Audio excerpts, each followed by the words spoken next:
We want to get to Danielle Wiggins.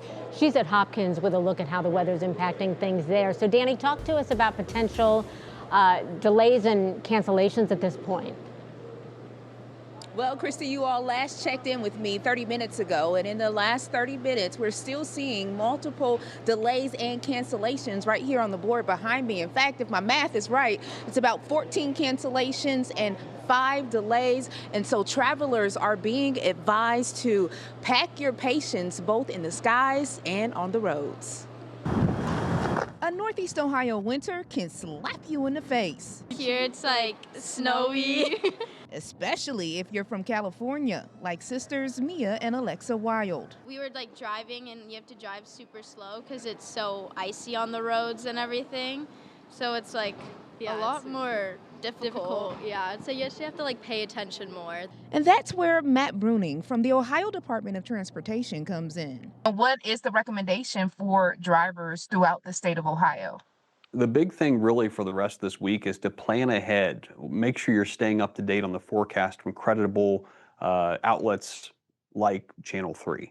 Bruning says ODOT has more than 400 crews working in the elements across the state, most of them in northern Ohio. His advice? Drivers should plan ahead and adjust their driving to current weather conditions. You can't drive in a snow squall like you would in July.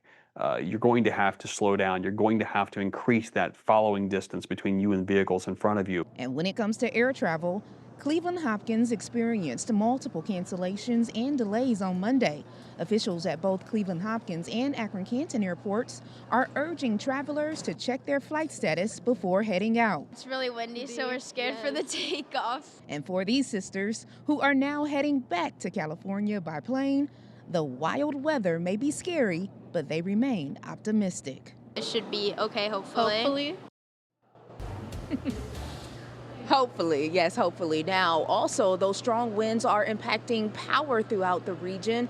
First Energy, a representative tells me that this morning, 70,000 customers awoke in the dark pretty much because of those strong winds and their power outages. Right now, at last check, they are at 10,000 power outages throughout the region. And Christy, that representative tells me that those restoration efforts can be delayed because they cannot put those bucket trucks up in the air safely when winds are more than 40 miles per hour. Yeah, and as Mark said just a couple of minutes ago, you're looking at 50 plus coming up here. So Danny, thank you so much. Really appreciate it.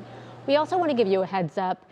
If you do plan to take the turnpike, travel restrictions are in place now due to those strong winds. So here's what that means. All high-profile vehicles aren't allowed on the turnpike. That includes trailers, campers, mobile homes, and large buses. So just wanted to make sure that you knew that.